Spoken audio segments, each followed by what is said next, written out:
Okay, everybody, welcome to part 3 of Ask the King, episode 37. Wow, this one's turning out to be another long one, and I do apologize to anyone who may be, like, shaken because the questions have been so serious. I didn't even expect that it was going to be like this, and now I'm reading the questions and I'm answering them, and I'm like, Jesus, like, this is pretty serious of an episode. Hopefully it lightens up a little bit. Let's take a look here. Alright, so next question. This one's from Potter10, and Potter10 asks, "Hey Phil, what happened to putting mission names or whatever you're doing in the video like you did for Nino Cooney, Grand Theft Auto 4, and The Ballad of Gay Tony?" What he's talking about, if you don't know, earlier this year I instituted some changes. In particular for my retro replay games, which I haven't done one in a ton of time anyway, I said that what I would do is I would use custom thumbnails, and I would be custom naming every video to tell you what's in the video. So it would be like, for example, for Grand Theft Auto, it would say part 20, and then the name of the mission, and then what part it was of that mission, okay? Unfortunately, it was a failed experiment, and the reason I say that is that I got more complaints than people who liked it, because they were saying, basically, when you do that, you spoil the game. So, for example, at the end of DMC, which was the Devil May Cry reboot earlier this year that everyone hated, apparently, the final boss fight is a surprise. All right, you might not have expected that this would have been the final boss, and I named it, you know, final boss, and the name of the boss. People flipped. They were like, "No, now you've spoiled the whole video by just reading the description of it." I was like, "Oh no!" And there were other games too where it was a boss fight, and I would name the boss, and people were flipping out. So then people were suggesting just say boss. And I said, "Well, if I just put boss, then if you're searching for it, you can't find the boss you want, so that doesn't help you." So, unfortunately, after a couple months of trying that, it was an interesting experiment. I did away with it because I got more complaints than people who actually liked it. And the same thing with thumbnails. What a lot of people were saying was they didn't like the custom thumbnails. They thought that it made it look too generic. A lot of people liked actually looking at the thumbnail that YouTube pulls up because it gives you a mini preview of what you're going to see in the video without necessarily spoiling what you're seeing. And in addition, YouTube fucked up earlier this year, and for several weeks I couldn't even attach custom thumbnails to videos that I was uploading. What I was forced to do was upload them later, after the video was already live on YouTube, and it was taking YouTube upwards of a day to even update the thumbnail. So most people who were watching the video when it was new already saw the video before the thumbnail even attached to it. So at that point I said it's not worth it for that either. Now, I don't even know if the custom thumbnail thing is working properly right now because the only videos I ever really use it on are my vlogs. So, I apologize for those of you who liked those changes. I tried it. It was something new, and it didn't turn out well. Overwhelmingly, people were telling me, "Dude, don't do it. Go back to the old way," so I did. Okay? The next question is from Rexoy619, and Rexoy asks, excuse me. Hold on one moment. Rexoy asks, "Hey Phil, I'm a big fan of yours. My question is, who is the biggest pervert in the WWE?" Okay, so spanning the years of WWE that I've watched, so we're talking from the 1980s into the 1990s, into the Attitude Era, into the 2000s, you may think that maybe it would be Goldust, because he's always doing sexual things and trying to kiss dudes and doing all kinds of shit, and he had a girlfriend who had a cigar, which obviously is a sexual innuendo. Maybe you think it's Val Venus, who obviously rhymes with penis, and that was his gimmick, that he was supposed to have a big cock, a former porn star. He would dance around like this with a towel and reveal his crotch. Maybe you think it would be, I don't know, Triple H, who had a whole program where he tried to say that Kane had sex with a dead woman named Katie Vick. Maybe you would think it's Triple H and Shawn Michaels for doing all their DX crotch chops and shit like that. But ultimately, the person who is the biggest pervert in the WWE is Vince McMahon, because he wrote all of those fucking segments. He's the one who either had a hand in all of them or he approved them to go on TV. So all the ridiculous perverted shit that you've seen on WWE TV over the decades, you have to keep in mind who was the head honcho, who was the end-all be-all and the last say before that stuff got aired. Vince was. So Vince is actually a pretty disgusting person when you think about it, with all the shit that they've done. Alrighty then. Up next, we got a question from Commander Ike, and Commander Ike asks, "Hey Phil, since Halloween is coming up at the end of October, what are your favorite Halloween memories? Also, did you ever dress up as a video game character when you were young? If yes, what characters did you dress up as?" No, when I was young, video games weren't like as big as they are now. You know what I mean? It wasn't like video games. It was all about action figures and cartoons back then. So when I was a kid, I used to dress up like Skeletor, or I would dress up as one year I was Hordak, who was also one of the villains for He-Man. I'm trying to remember some of the other ones that I dressed up as. I don't think I might have been a Ninja Turtle one year, like Michelangelo, because he was my favorite. The one that sticks out for me the biggest, by far, was Wolverine. Okay, I went and I bought, the Wolverine suit, the plastic suit that the kids wear, and the mask, but I made my own claws out of cardboard and tinfoil. And the kids were so jealous that I had actually had these. It was almost like, damn, I wish I would have done it. I don't know. I don't remember, like, if it was because I was artistic. I remember I did it all. I had cardboard. My parents and I went out. We bought cardboard. We cut the cardboard into these things. I actually built this claw mechanism that would have these big claws sticking out that were made of tinfoil. Now, obviously, it was dangerous, but I was a very responsible kid. It wasn't like I would run around beating people with them. But I went to this Halloween party with them, and oh my god, everyone was like, that's the best costume we've ever seen. He actually has freaking metal claws for Wolverine. And that's pretty much about it. Halloween was never a big thing. I did, for a few years, go trick-or-treating around my local area. Or so some years I actually went to my great aunt's house and trick-or-treated around there. But I only did it probably maybe 4 or 5 times. Unfortunately, in my area, it was never a good area to do it. And then unfortunately, it became a bad area later on. That was actually very dangerous to do that kind of stuff in. And, Halloween, I like it. It's a cool thing, spooky time of year. As you know, if I can do Halloween specials and stuff, I like to celebrate Halloween. But it's not a big thing for me where, like, when I was a kid, I loved going around getting the candy and stuff like that. I don't know. It just never really was. All right. Next question. It's from Spearpoint666, and he asks, Phil, why have you not done any Hateful Truths lately? He's got a point. It's a shame because games like Brothers, Tale of Two Sons could have used some more recognition. I was really looking forward to a review of Saints Row 4. I know time is a problem, but why not take the time to film the reviews in place of a stream for one day, or at least a part of the streaming time? Alright, so here's what happened with the Hateful Truths this year. And I hate the fact that there are certain people who've been spreading massive misinformation about this on my videos. In particular, on my vlogs. On my vlog videos, people have leaving comments, Phil's not doing the Hateful Truth anymore. He quit it completely. He's never going to do it again. He said he quit it because it wasn't getting views. Like, what? What on earth are you talking about? When did I ever say I'm never reviewing a game again because I'm not getting any views? Like, what? This is what I mean when people take shit out of context and they turn it into something negative that's a slander against me.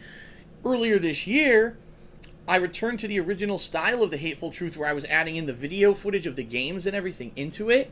And it was taking so goddamn long to do it because my PC, unfortunately, was crashing like crazy. And then come to find out it wasn't my PC. It's actually this editing software that I use is shit. Alright? It really is. And so it's even hard for me to do things like the year-end series. And I just, with the amount of work that I put in, I don't have time to learn new editing software. So I was trying to do a couple reviews earlier this year. I added in all the video footage like I used to have. Overwhelmingly positive feedback, and the views were low. I'll be honest, the views were low. And I said, I can't put in 4 to 5 hours of work to do a fucking review with all this video footage in it if no one's really going to additionally watch it. You know, if you're going to spend extra time, then I need to have something for it. And I was getting nothing for it. People were appreciating that the video looked better, but I wasn't getting any additional viewers. It wasn't like people who had not watched my reviews for a while were coming back because I re-added the video footage. So I announced at that time, listen, I'm not doing it anymore because I can't. I mean, let's be honest. Do you want to see me play 5 more hours of games, or just to spend a half an hour to do the review and do it that way without the video footage, or do you want me to spend 5 hours and have very limited videos today? And overwhelmingly, people said no, just do go back to the old style. So that's what happened earlier this year. I never said I'm quitting reviewing games. All right. Now, admittedly, when the summer hit this year, there was a drought. There was a gaming drought. Very few new games came out for almost 2 months at a time, okay? So I went and did a summer of retro. I did a couple throwback games and stuff like that. And some of the games that I played, like Tales of Exilia, that game has been out for 2 years already in Japan. You don't need to hear my review of it because you could have heard what people thought of it 2 years ago, all right? So that kind of stuff I didn't think warranted a review. Now, there was a week when I played several games like Splinter Cell Blacklist. People said, why didn't you review it? Because I never played the multiplayer, and I never played any of the optional modes. It's all these side content and modes. For me to just review a game based off of a very limited portion isn't fair, so I'm not going to review that game, okay? The same with Pikmin 3. A lot of people were upset I didn't review Pikmin 3. I'm like, but I didn't do any of the optional content, all the side content. I didn't have time. I was doing other stuff. So if I review it again, I'm only reviewing half the game, and that's not fair. I'm trying to be fair when I review something. I don't want to be a dick and say, well, I only played it for half of what it was, but here's what I think, and by the way, it's only, it's average. And people would say, yeah, but you didn't play any of the other stuff that was great, okay? Admittedly, Saints Row 4 was a game that I played from start to finish. I did a lot of the side content, and I did not review it. That's admitted, all right? In addition to that, there have been a couple other games since then that I probably could have reviewed that I have not. One of some of these indie games, like Gone Home, Outlast, like he mentioned, Brother: The Tale of Two Sons. I could have done reviews for those. Unfortunately, I didn't. And more recently, Grand Theft Auto 5. I beat it. I have not reviewed it yet. There's a reason. The reason is I have not played the online gameplay fully. GTA Online right now is a broken mess. If I review it now, it's not fair, because when it works, it might actually be really good. So I'm going to wait for my review until GTA Online actually works. Hopefully within a week it'll work, and I'll be able to do a valid review of the game, okay? So all that being said, I have not stopped doing Hateful Truth reviews. There was nothing to review all summer. The games that I played during the summer, I couldn't review because I didn't do all the modes of them, and the most recent release, Grand Theft Auto 5, I didn't review because I haven't really played GTA Online fully yet, okay? Now, admittedly, the indie games I could have reviewed, and admittedly, Saints Row 4 I could have reviewed. It absolutely is a miss by me that I did not do Hateful Truth reviews of those games, being that, unfortunately, now those games are months old. If I did a review, probably no one would care, all right? But what I could tell you is this. Now that we're in the hardcore gaming season, now that we're going to have these new games coming out, you got Beyond Two Souls next week. 2 weeks after that, Assassin's Creed 4, WWE 2K14, Battlefield 4, Call of Duty Ghosts, the console launches, obviously, PS4, Xbox One. We got so much coming out that I am going to make an honest effort, because this is the time of year when you need this kind of information the most to decide which of these games to buy, to review games that I've gotten a chance to play all the modes, okay? So, there will be a review for Grand Theft Auto 5 once I finally get to play GTA Online. There will be reviews of all the games coming up. It will be the normal style where I just sit here and talk about the game. It will not be with video footage or anything like that, okay? Alright, next question.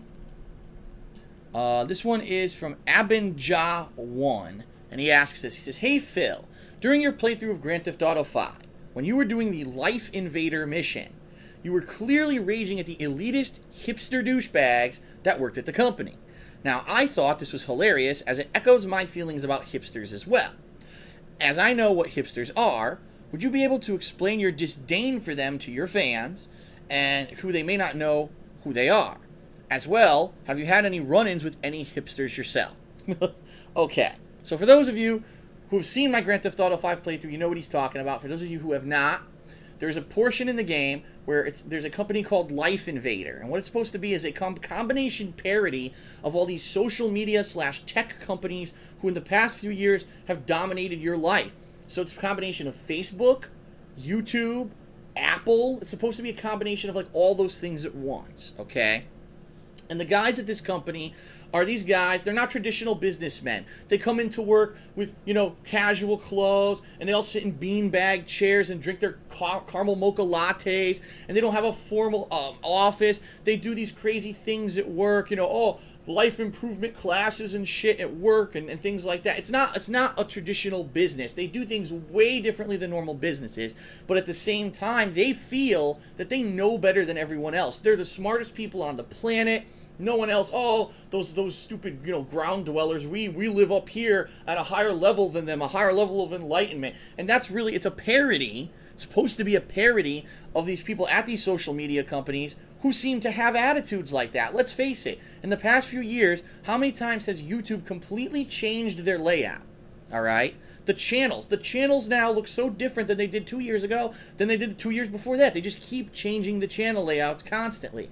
And every fucking time that they do it, everyone who uses YouTube, the users who just watch videos, the people who create content, the uploaders, all collectively come together and say, stop, we don't like the changes you're instituting. You're not showing us any value added for us to have to completely change the way that we're using your website. Stop.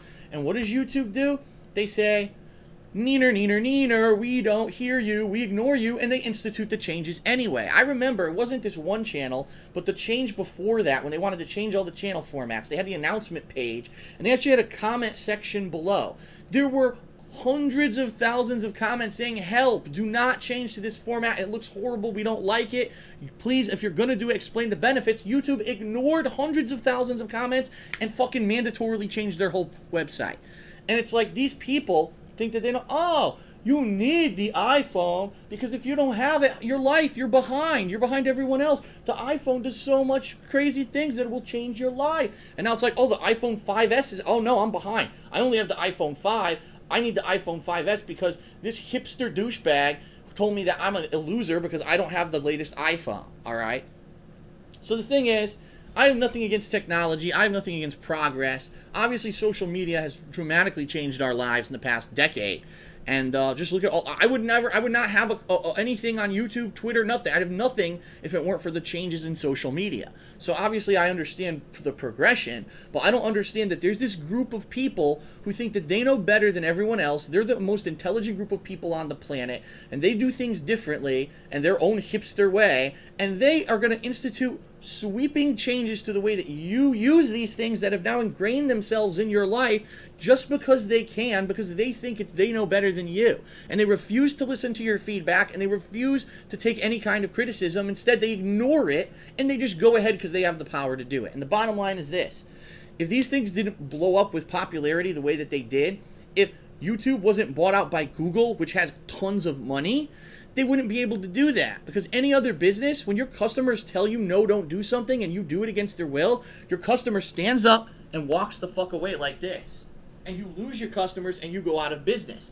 The problem is that these hipster companies have been backed by finance, the biggest finances. They're multi-million, in some cases billion-dollar corporations, and they have the financial backing to do things differently. YouTube exists today simply because it allows anyone at a moment's notice to upload any kind of video they want without having to pay for it, and it actually will play back properly when you click play. They have the server capacity and the money to back them to be able to do it. Other websites like Blip TV, like, what was that one? Viveo or whatever the hell? Viveo? There's another one that does it. There's like 3 or 4 competitors to YouTube that do not succeed. They're not stealing any of YouTube's market share because they don't have the financial backing to buy the servers and the staff that they need to do the same thing that YouTube does. So YouTube exists and it's the way it does because of that. If these hipster assholes didn't have billions of dollars backing them, they'd just be a Joe fucking nobody. All right? And that's what pisses me off. Why the fuck are we having movies about how Facebook was made?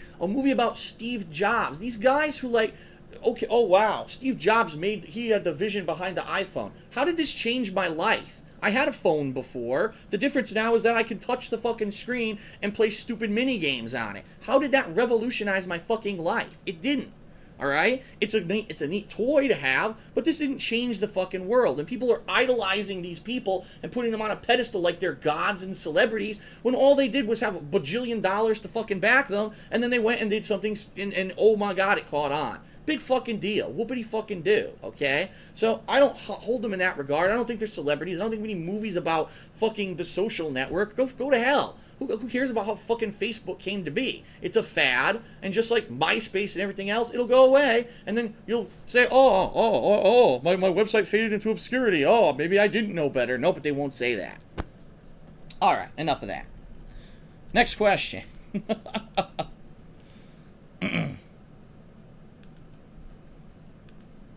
And this is from Solid Fantasy, okay? And he asks a pretty long question, so here we go.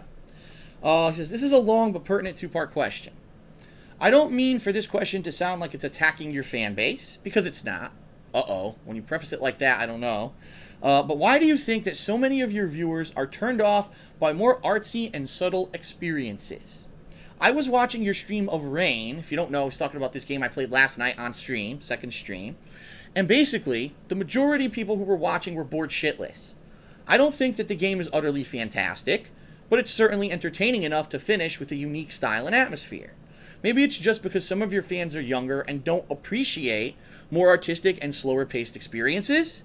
After all, I'm 24 and religiously watch artsy-fartsy movies most would probably call pretentious garbage, but on the flip side, I also enjoy things like the Avengers and the Grand Theft Auto games, so what gives? What do you think it will take for people to get over their obsession with mainstream ultra-violent games and casual garbage, yes, I said it, like Minecraft? You're literally teaching Minecraft. No, wow, he says, they're literally teaching Minecraft in school, and I know this for a fact because my cousin is now hooked on it. I remember playing Oregon Trail 2 and actually learning when we got to use computers in elementary school, not pointlessly building shit with Minecraft. What the fuck? Lol. And that's from Solid Fantasy. Wow. Alright. Well, Solid Fantasy, what I have to say about the subject is this. And by the way, I'm not hating on Minecraft. That was his opinion, not mine. I'm not hating on Minecraft. I'm not hating on Call of Duty. I'm not hating on ultra-violent video games or anything like that. I believe there's a place for everything, okay? Unfortunately, what's happened with the gaming industry is precisely what's happened with the television and movie industries, precisely what's happened with music, and we're in a time of fluctuation in the gaming industry, okay?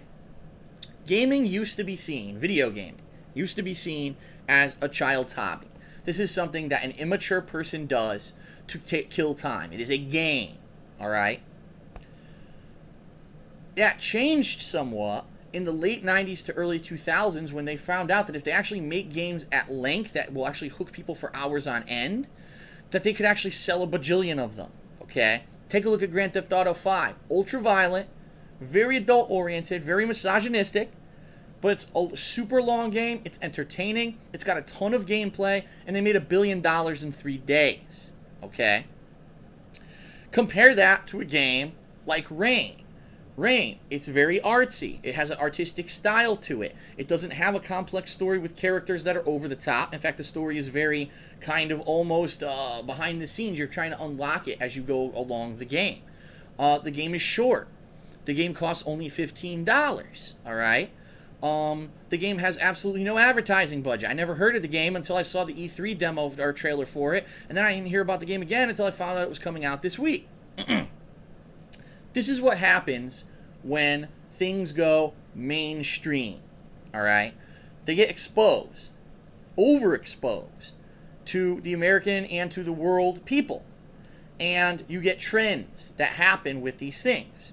I can completely vouch for you 100% that the climate of the internet right now is completely different than it was 5 years ago when I started making gaming videos in 2008. When I was making gaming videos in 2008, it was like, wow, there's a guy who's playing a video game and uploading it to YouTube. He's commenting on what he thinks about the game while he plays it. Now, this game might not be my cup of tea, but at least he's keeping it entertaining, and I'm learning about this game. So regardless of if I'm ever going to go play this game or not, I'm learning about it, and I know whether or not I'd like this style of game, all right? People used my videos as exploratory content. Even if it was something maybe you weren't interested in, you would still give it a shot because you wanted to see what that game was about, all right? So if I played Rain in 2008, chances are people would be like, wow, this is interesting, this is fun, this guy is doing entertaining commentary over a game, this is something different and new, I'm learning, even though I don't like this style of game, I'm still learning about it, and I get to see the whole game without paying for it. That's kind of the appeal of what my videos were. That was 2008. 5 years have passed, so certain things have happened. Number one, that group of people may have moved on. Maybe they watched that content in 2008 for several years, and then they said, you know, I don't have time to watch videos anymore. And a whole new generation of viewers have now moved up to fill in their spot. Number two, a retardedly huge amount of people are now doing Let's Plays. Now, there are some of them that are doing it for all the right reasons. They do it to entertain. They do it to share their hobby with you. They do it for the love of gaming. Those are the people who are the genuine people who love it. Then there's this insanely large amount of people who saw someone like me who was doing this as a hobby on YouTube lose my job, get partnered with Machinima, and start making money doing it. And that was it. That was when, that's it. It's now mainstream. It's now everyone's doing it because you get this mentality, make it big, make it quick.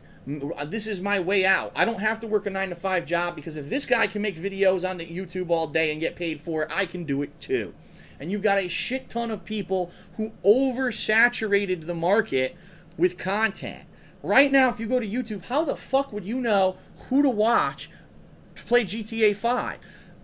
All the bigger, you know, all the big people did it. You know, the Toby Turners and the PewDiePies and all those people are going to be playing it. You got the mid-level people who are probably like myself and, you know, SSOH PKC, Vash, the Stampede, you know, those kind of people. And then you've got the people who are just the up-and-comers, the people who are just starting out trying to make it.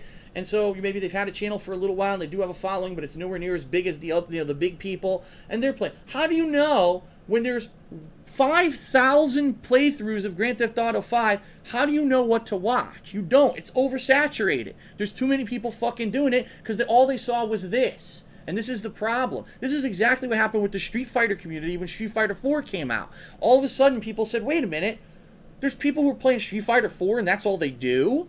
I can do that too. I'm going to make YouTube videos of my gameplay. I'm going to travel the country acting like an asshole just to get attention. And I'm going to make it big playing Street Fighter. And what happened? The community got oversaturated with players. A lot of the people who used to be in the Street Fighter community have quit for good because they said the spirit of it isn't there anymore. It's all been oversaturated because of this, all right?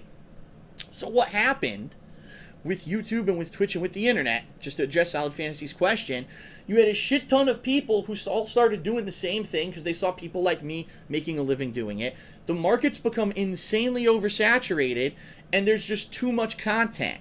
There's too much content to watch at this point. It's just impossible. It's all white noise. When so many people are doing it, it's white noise. So previously in 2008, maybe I would have played a game you never heard of, and people would have said, wow, this is a game I never heard of. Let's pay attention to it. Let's watch it. Now, I play a game you never heard of, and people are like, well, what's this? Everyone's playing GTA now. Everyone's playing Call of Duty now. Everyone's playing Minecraft. Why would I watch this? That's not the popular thing. I don't care anymore. And that's it. So because the market's become oversaturated and so many people are now doing this, it's white noise, and these little games just fall through the cracks. And it's quite unfortunate because I'll be honest with you. Some of the games that I played this year that were the smallest games, Gone Home, Outlast, Brother: A Tale of Two Sons, those fucking games were outstanding. I loved them. I think that everyone should give games like that a chance. But it's all fucking white noise now. If I'm not playing a big release, no one watches it. Because people only care about big releases because everyone on the planet is now making videos. If it was only a small handful of people making quality videos, people would probably watch everything they do. But it's not anymore. It's all the same shit. Why do you think you see the same memes, the same kind of shit, the same fads? Oh, everyone has a face cam playing horror games and screaming like a little ninny girl. Everyone all of a sudden is playing Happy Wheels. What the fuck? Why is everyone playing Happy Wheels? And then that died out. So it's this, that's what I mean. This is what happens. Unfortunately, when things become mainstream, they blow up. Everyone wants to do it for this. That's it. You lose the quality. And so people who maybe in 2008 would have appreciated me playing a game like Rain, at this point, if I'm not playing GTA, they don't give a flying fuck. You know what I mean? It's very, very unfortunate that this is what has happened with the climate of the internet. It's also unfortunate because these indie games are easier than ever to make. You've got systems that are easy to make them for and such, and people are just passing by. And, you know, these games are great. They have potential. You know, just as much artistic vision and work was put into them as big budget games, but no one gives a fuck. And it's a joke at this point. It really is a joke. So, Solid Fantasy, I feel your frustration. I quite enjoy playing games that aren't always the big budgets, even though I'm not saying that I'm against Grand Theft Auto or I'm against any of these games, all right? But, you know, this is what happened. The market became insanely oversaturated. It all became about this. Big corporations moved in, scooped people up, YouTube promoted certain people, got them to the top, like Toby Games, and I'm not saying a negative about it. I'm saying when you promote that kind of person and you push them into that upper echelon, he's now become the face of gaming. He really has. He is the face of gaming. Him and PewDiePie are the two faces of gaming. Those are the quintessential people who say, who's a gamer? The common person will say Toby Turner and PewDiePie. And you're like, but look at their content. Is that really the common gamer? The shit that they play all the time, is that really the common gamer? Or is that just what's been shoved into your throat because that's what corporations are now backing to make their fucking money? And it's a ridiculous, ridiculous concept. And I'm tired of it. I mean, I talked about it a year ago. If you remember, at the end of last year, in my bad gaming trends of the year, one of the ones I talked about was if you continue to support that kind of people, they will become all you see. You will see Toby Turner and PewDiePie screaming at the camera, acting like cartoons, and that's all you will see. And I'm not, again, I'm not naysaying. I'm not saying that you shouldn't watch their content. I'm saying that if that's all you watch, whatever they play is going to be the only game anyone cares about, and whatever they do is going to be the only thing that's popular. And that's a shame when you have people who started this fucking trend back in 2008 who are now eclipsed by that cartoonish stuff. All right? Okay, we'll do one more question and we'll take another break. This question is from Color Me Kevin. Haha. Color Me Kevin asks, what do you think of fake girl gamers nerds? I hear that term so many times, whether it's on the internet or from morons at my local comic book shop, and it pisses me right off. I think, to me, it's really stupid and immature of people to assume things of others when they don't even know, anything about the real person. So take this for example. I was out with my friend the other day, and she's the biggest Legend of Zelda and Pokemon fan that I know. And she was wearing her Triforce shirt. Well, while we were out, we overheard these group of idiots snicker and point at her, saying, haha, she probably doesn't even know that that's a Triforce on her shirt. Needless to say, we both got pissed, and she proceeded to go and tell them off. This actually isn't the first time that she's had to deal with accusations like that. And nor is she the only friend that I have who has had to defend themselves about being a gamer or a nerd or a geek, simply because these idiot fanboys, it's not enough to just, like a game and to be considered a gamer. What are your thoughts on this? And these dumbasses who think just because a girl's pretty, she totally is just faking, being a gamer just to get attention, when in fact, the people who think that are actually the assholes because they don't get to decide what a person is or isn't. What a long question, but this is quite interesting to me. This is quite interesting to me for multiple reasons. I'm going to explain why. I'm actually going to explain a few. The reason why this mentality kind of exists at this point, okay, is because, as I said, before video games were becoming more popular, it really was a kind of a geeky thing. The guy, would be the nerd, sit at home and play video games, and it was, it's a childish, immature thing. There were these stigmas and these generalizations that were happening. Now, obviously, today, gaming has become mainstream. If you can go to the store and you see gaming merchandise there, you know that gaming has hit mainstream. I see Mario, I see Minecraft shit, Grand Theft Auto is the big prominent sign in front of every entertainment store. It's hit the big time, all right? It's mainstream now. Gaming is mainstream, okay? So when that happens, obviously it opens up to a bigger audience. You're going to have people who are legit fans of this who maybe wouldn't have been. Maybe, and I'm not going to say this to be overgeneralized, but maybe in the 1980s and 90s it wasn't common to have a hot girl who was, a fan of games. And now things have changed so much that, yes, that has dramatically changed. And now you'll have attractive women who are actually fans of video games just like everything else, okay? Now, don't get me wrong. There are people, now I'm not just saying they're attractive women, but there are people who jump on bandwagons and use it as an opportunity to try to make money and promote themselves when they're not sincere or legitimate about it. I'm going to tell you a story. All right. I don't know what it is now. I don't know how it is now.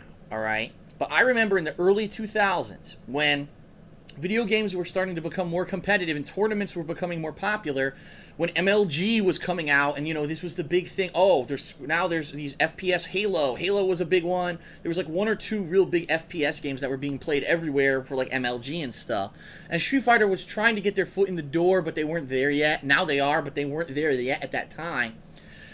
There was this group, there were clans. There were always clans. These clans would play together. They would go to tournaments and participate in the tournaments together. And there was this group called the Frag Dolls. okay?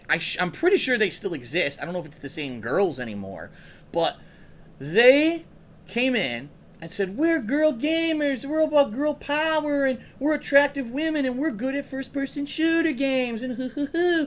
And oh my God, every male gamer was like, had a giant raging boner for them. Oh my God, semi-attractive girls who play games and did the frag doll. They had pictures of them all over the internet, and they would go across the circuit to MLG. It was a big, oh, the frag dolls will be at this tournament. You must go there and play against them and stuff like that. And I see some people in the chat who know about them, okay? And guess what? They weren't really that good. People who were tournament level players knew it was a joke. It was literally girls who, yeah, they were gamers, don't get me wrong. They played the games, they understood the games. They knew that if they didn't know that the basic understanding of the game, they wouldn't get anywhere. It would be a laughingstock, but they weren't tournament level players. They literally were only involved in the tournament scene because they were female. And because they had tits and asses, and because they were the only attractive girls who were there. And it was an absolute ridiculous lie. It was a way for them to promote themselves in a genre of gaming where they really didn't belong. They didn't really belong in the competitive scene. And it was taking advantage of young men who were horny teenagers. Oh, I gotta go see the frag dolls. And they would buy their merchandise, and they would give them, money. They basically made a living doing this. It was absolutely preposterous. And someone from the outside who was a tournament level player could see that, but the common player was like, oh, I gotta fuck the frag dolls. Of course, they didn't fuck the frag dolls, but that was the thing. It was absolutely ridiculous, superficial nonsense, okay? Now, ever since then, there are legit female clans that go and play these games and such, but it was this thing in like the early 2000s where girls, oh, we're girl gamers, worship us. And you know what? I hate to say it and call out, there are people on YouTube with girls, you know it, who are terrible at gaming, but they've got huge YouTube channels just because it's an attractive girl who's playing a video game. And so there is it exists, this fake group of people who are playing games, saying that they're fans of games, and then they go to play it and they're terrible at it, and it's obvious they don't know what the fuck they're doing, and they're lying through their teeth just to get your view and to make money, alright? And, these people are a joke. For anyone who's a legit gamer, for us it's insulting. Because we're people who grew up with video games. We supported video games during the developmental years before they ever went mainstream. We really do feel that we have an invested interest in games because we're the ones who stuck up for them and got them to the level where they are. And now some pretty girl just walks onto the scene. Oh, hi. Oh, look, I like this game. She plays it and gets 1 million views and makes a fucking $1 million doing it. And it's like, what the fuck? Like, how is this fair to anyone who's really been a fan of it all this time? And the answer is it's not. It's ridiculous commercialism, okay? Now, the case in point that Kevin brings up is a different situation. Here's a girl who's a friend of his who apparently he says she's attractive, and she is a fan of games. She grew up with them. She's wearing a Triforce shirt, and kids are making fun of her, saying, oh, she probably isn't a fan of games. Well, the reason that they're doing that is because for a decade we've had fake girl gamers who have been doing this, all right? Who have been doing it just for the attention, just for the money, to literally rip off horny young dudes, all right? And so you get a girl like that who, unfortunately, obviously the people at the store are idiots, because if the girl's wearing the Triforce shirt, she's not on YouTube doing it, she's not in frag dolls or anything like that, she's just going to the comic book store to get a comic book. You're going to fucking make fun of her because she's wearing a Triforce on her shirt? What, what are you, an asshole? And the answer is yes, they are. They're assholes. But that's why this mentality now exists. It's kind of flipped. At first it was, wow, these horny dudes. Now it's like those dudes kind of wised up, and now it's like, if there's a girl gamer, that's it, she's not legit, attack her. So it's flipped on its head now. It's flipped. After a decade of girls abusing this, it's now flipped on its head. There are legitimate girl gamers because games have gone mainstream, and now you've got these intolerant assholes who just incorrectly generalize and assume that every female who plays games is a phony. And that's not true. So I do have to say, it's messed up. I understand where it came from, why that mentality exists, but it's not right, and you have to take each person for what they are at what they are. If there's a girl who's playing games on YouTube and you watch and she's legitimately having fun, and she's obviously knows what she's doing, don't make fun of her and say that she's, oh, she's in it for the money. What? Are you out of your mind? No. I could tell the people who are there because you go watch their content. They can't even get past the second fucking stage of a simple puzzle game because they never played one, because they don't like video games, because they're only doing it because it's a fucking fad and it's hot and it's mainstream now, and they're taking your time and wasting it so that they can make money, and it's fucking disgusting. And I, obviously, being a real gamer, am totally against it, and I think it's fucking bullshit, okay? All right. So, we still have 1, 2, 3, 4, 5, 6, 7 questions, but these are kind of short, these questions left, and we've got the stream chat questions. So I'm going to take my final break. We're going to come back, and then we're going to finish up these questions quickly, and then we're going to do the questions in the Q&A for the stream chat. So again, if you're on Twitch TV, hang in there. I'll be back in just a few short minutes. If you're on YouTube, just go ahead and go to part 4, the final part of Ask the King for this month. Thanks, everyone. I'll be right back. You blew it! Whoops.